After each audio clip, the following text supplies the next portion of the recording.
साथियों नमस्कार। आज के इस वीडियो में हम लोग सीखने वाले हैं फ्लेरमाइन माइलेट इंजेक्शन के बारे में।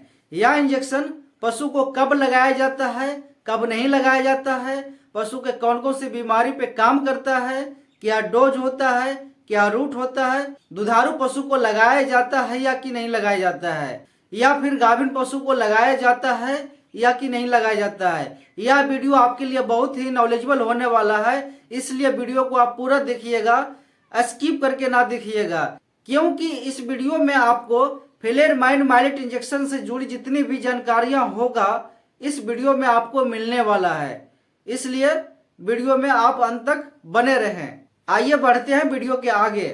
हेलो दोस्तों नमस्कार, आप सभी का स्वागत है आपके अपने यूट्यूब चैनल आर के वेटनरी मेडिसिन में, जहां पर मिलती है आपको मेडिसिन और बीमारियों से संपूर्ण जानकारी। अब आइए जानते हैं यह इंजेक्शन कौन कौन से पशु में लगाया जाता है, जैसे कि गाय, भैंस, घोड़ा, बकरी, भेड़, भेड़िया, डॉग्स, बिल्ली, यानी कि बड़े से बड़े पशु में और छोटे से छोटे पशु में आप इसको लगा सकते हैं, यानी कि सभी प्रकार के पशु में आप लगा सकते हैं। अब आइए जानते हैं दोस्तों यह इंजेक्शन पशु के कौन कौन से बीमारियों में दिया जाता है। जैसे कि यह एक एंटी एलर्जिक मेडिसिन है जो कि पशु में होने वाला एलर्जिक रिएक्शन पे काम करता है। जैसे कि यदि आपके पशु के बॉडी पे खुजली हो गया है तब इसका प्रयोग आप कर सकते हैं। इसके अलावा यदि आपके पशु में आंखों से संबंधित बीमारियां हो गया है, जैसे कि आंख से पानी आना, आंख में खुजली होना, आंख का लाल होना, आंख में छोटे छोटे दाने होना, अगर ये सब आपके पशु के अंदर होता है तो आप इस इंजेक्शन का प्रयोग करवा सकते हैं पशु के ऊपर। इसके अलावा यदि आपके पशु को मुंह पक्का और खुरपक्का रोग हुआ है तब उस कंडीशन में आप इस इंजेक्शन का प्रयोग कर सकते हैं। इसके अलावा यदि आपके पशु में सर्दी, खांसी, जुकाम तीनों एक साथ अटैक किया हो तब भी इसका प्रयोग आप कर सकते हैं। इसके अलावा यदि आपके पशु में नेमेनेस की रोग हुआ है तब भी इसका प्रयोग कर सकते हैं। इसके अलावा आप थैलेला रोग में इसका प्रयोग कर सकते हैं, बहुत अच्छा रिजल्ट मिलता है देखने को। इसके अलावा यदि आपके पशु के अंदर आफरा रोग हुआ है तब भी इसका प्रयोग कर सकते हैं। इसके अलावा यदि आपके पशु को तितैया ने काट लिया है तो उस कंडीशन में आप इसका प्रयोग ले सकते हैं। इसके अलावा मधुमक्खियां के काटने पर इसका प्रयोग किया जाता है, बहुत बढ़िया रिजल्ट मिलता है। इसके अलावा छोटे मोटे कीड़ा ने काट लिया है, उसके वजह से रिएक्शन हो गया बॉडी के अंदर, तब भी इसका प्रयोग कर सकते हैं।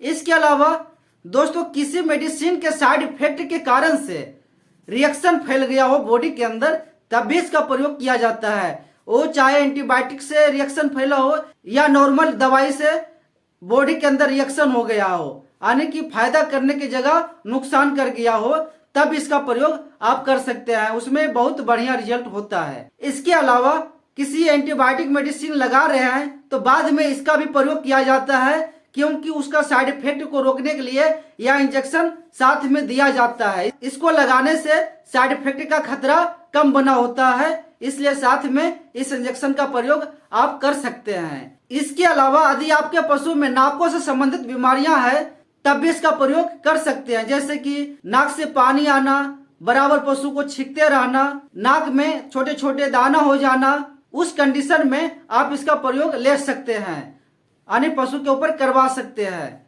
इसके अलावा गर्भाशय से संबंधित बीमारी आपके पशु में हो गया है तब भी इसका प्रयोग कर सकते हैं, यानी गर्भाशय में इन्फेक्शन हो जाना, गर्भाशय में सूजन हो जाना, गर्भाशय में दर्द हल्का फुल्का रहना, तो उस कंडीशन में इस इंजेक्शन का आप प्रयोग करवा सकते हैं अपने पशु के ऊपर। इसके अलावा यदि आपके पशु में स्किन से संबंधित बीमारियां हो गया है तब भी इसका प्रयोग आप कर सकते हैं, बहुत बढ़िया रिजल्ट मिलता है दोस्तों। इसके अलावा आपके पशु किसी तरह से जल गया हो या धूप में रहने के कारण स्किन खराब हो गया हो तब भी इस इंजेक्शन का प्रयोग किया जाता है, बहुत बढ़िया रिजल्ट मिलता है।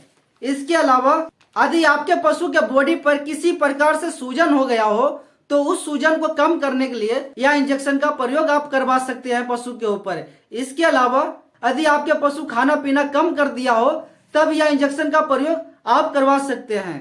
इसके अलावा और भी बीमारियों में इस इंजेक्शन का प्रयोग किया जाता है, लेकिन जितना भी हमने बीमारियों का नाम लिया है मुख्य रूप से ये सब बीमारी में इसका प्रयोग किया जाता है। यानी कि बॉडी के ऊपर किसी भी प्रकार से एंटी एलर्जिक रिएक्शन हो गया हो, चाहे वो किसी भी प्रकार से हो गया हो, तब इस इंजेक्शन का प्रयोग आप करवा सकते हैं। बहुत बढ़िया रिजल्ट मिलता है दोस्तों। अब आइए जानते हैं दोस्तों इस इंजेक्शन का डोज क्या होता है। इस इंजेक्शन का डोज बड़े पशु में जैसे कि गाय भैंस में 5 से 10 ml के बीच लगाया जाता है। यानी बॉडी के हिसाब से थोड़ा बहुत कम बेसी कर सकते हैं, लेकिन जो प्रॉपर डोज होता है बड़े पशु में 5 से 10 ml के बीच आप लगा सकते हैं। छोटे पशु में डोज इसका दोस्तों 0.5 ml से 2 ml के बीच लगाया जाता है।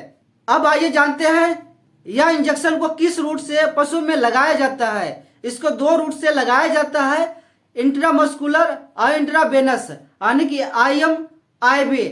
डायरेक्ट मांस में लगा सकते हैं और डायरेक्ट नस में लगाते हैं, लेकिन नस में लगाने से दोस्तों बहुत जल्दी काम करता है और मांस में लगाने के बाद थोड़ा स्लो काम करता है। यानी 2 प्रकार से आप इसको लगा सकते हैं। अब आइए जानते हैं दोस्तों यह इंजेक्शन को प्रेगनेंसी में लगाया जाता है या कि नहीं लगाया जाता है, यानी कि गाभिन पशु में लगाया जाता है या कि नहीं लगाया जाता है।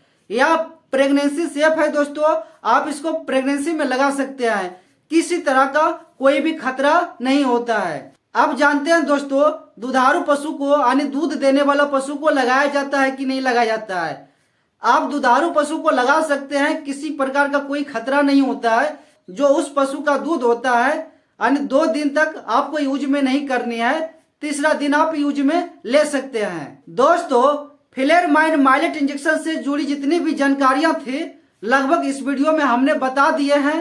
अगर यह वीडियो आपको पसंद आया हो तो चैनल को सब्सक्राइब, लाइक, कमेंट और दोस्तों में शेयर जरूर करें, क्योंकि आपके लिए मैं ऐसा ही नॉलेजेबल वीडियो रोज लेके हाजिर होता हूं दोस्तों।